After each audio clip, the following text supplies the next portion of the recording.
This harassment from ICE has gotten out of control. Not only have they shot a married couple in Portland, but there's countless videos of them attempting to detain and harass random people in random places, some even black. Like I said before, if a white woman ain't safe, no one is.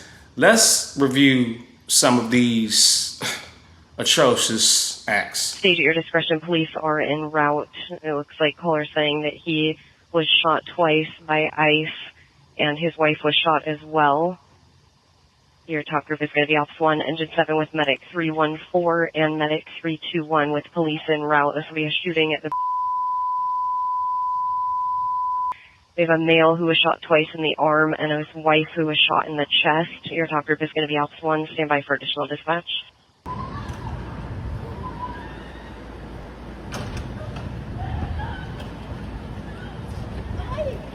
So ICE agents showed up at a daycare center this morning, and aggressively detained one of the teachers in front of the children. Ridiculous. According to reports, the agents followed her there in a car and then, while masked and armed, ran in after her into the private center, forcefully grabbing her and dragging her out. Cowards. They did not show a warrant. And despite allegedly telling the agents multiple times throughout this altercation that she had documentation, they didn't listen. They shoved her in the back of a car and took her away seemingly without even checking.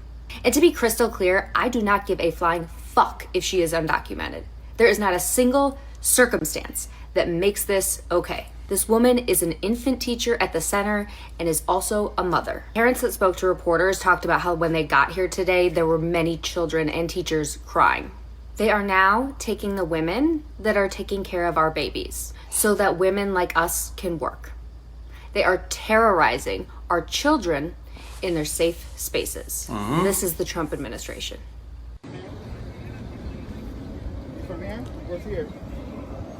Random woman minding her business in the Walmart parking lot. This is out of control. Masked men, 2 of them, descending on a woman with no warrant, judicial or administrative, and a barrage of questions for one reason only: she looks Hispanic. This is not law enforcement. This is harassment and prejudice and discrimination dressed up as law enforcement. Is that a black dude? The most relaxed interpretation you can give of the recent Supreme Court ruling that says that ICE can detain people based on the color of their skin or their language and their location.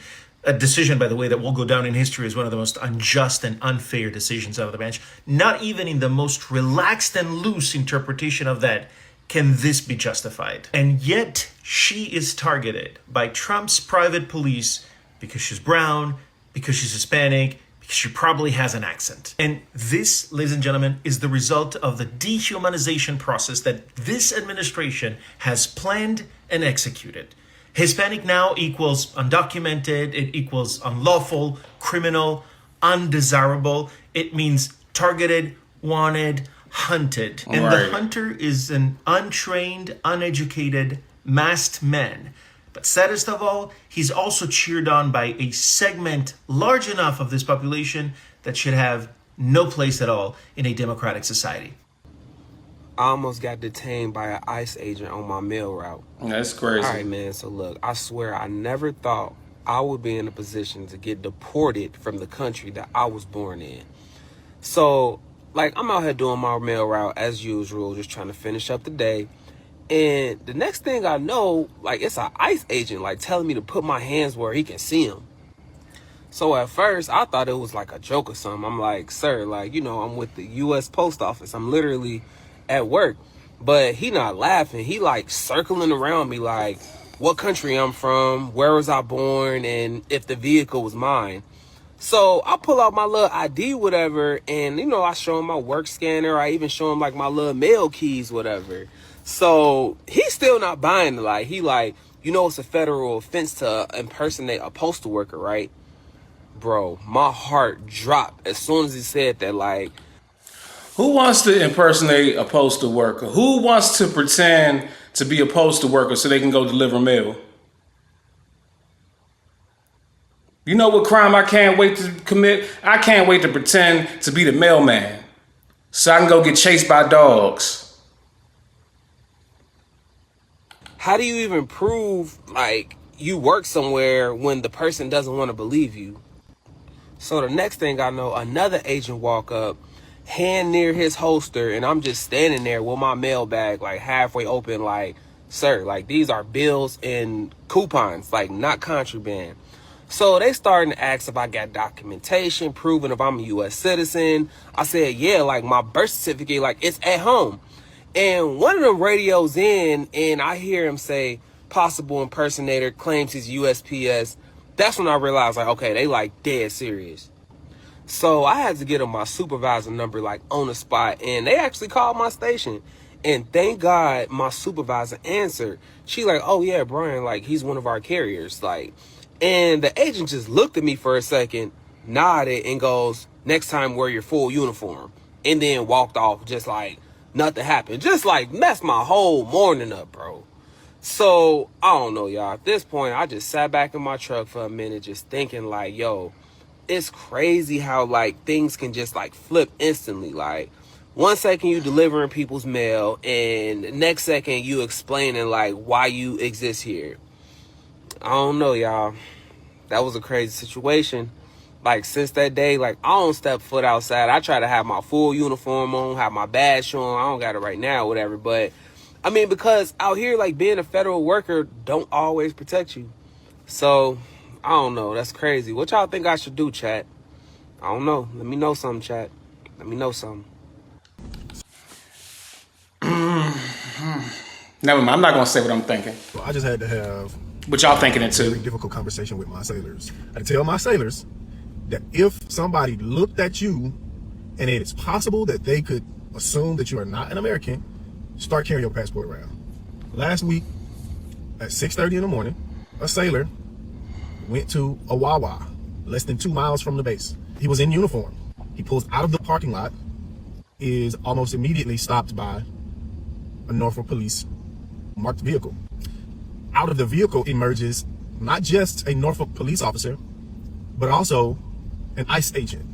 Now, the Norfolk police officer told him at first that the reason why he was pulled over is because his windows was too dark. When the sailor in uniform provides paperwork that proved that his vehicle was within Virginia regulations for tint, the ICE agent tells this sailor that he has reasonable suspicion to believe that sailor was in the United States illegally, that he needed to provide identification to prove otherwise. He gives the ICE agent his military ID, to which the ICE agent responds, that is not sufficient identification. So for an hour and a half, this sailor in uniform with a current military ID is detained until he can produce a passport to prove that he's an American citizen. Never mind the fact that this sailor went on a combat deployment with his ship. Never mind the fact that this sailor went through the recruiting process, went through boot camp, went through whatever A school or school that they went to, joined the military under the right pretenses. Never mind all of that stuff. A Norfolk police officer riding around with an ICE agent looks at him because he's Hispanic. That's reasonable suspicion to believe that he's in America illegally. Yes, I had to tell my sailors, who many of them are of Hispanic descent. Some of them are Africans. I had to tell my sailors, if somebody could look at you and say, I don't know if they're American, then you got to carry around your passport.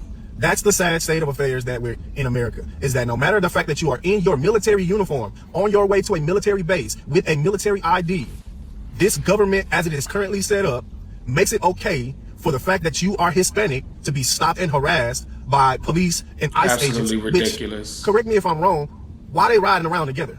Who sanctioned this stop? I would like to know the connection between these two officers, because why is an ICE agent getting out of a Norfolk Police Department police officer's vehicle during a traffic stop? That ain't your jurisdiction as ICE, so why are you even on the scene?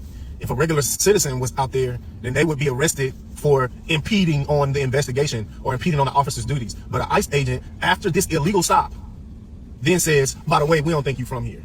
Where your papers at? You can serve your country at risk of losing your life and then come back to your country and be harassed because of what you look like. This is the America that we making great again? Yeah, and that's exactly what they used to go through when they fought in Vietnam and all the other wars, where they would send us over there to fight for America, and they would come back here and would still be treated like 3/5 of a human. But anyway, guys, let me know what you think in the comment section about this. This has pissed me off. You got music, you got a business, you got a product or service, but you're not making enough money off of it because you don't have enough exposure. DM or email me right now to get promoted on my platforms. I have 850,000 subscribers on YouTube. I have 460,000 followers on Instagram. I have the following that you want to get seen in front of. I was able to increase the sales of this Amazon book off of a YouTube sponsorship with just 30,000 views. And I was able to give this artist 15,000 views with the Instagram repost in less than 24 hours. So DM or email me at bookingcranklucas@gmail.com right now to get more exposure and more money for your business.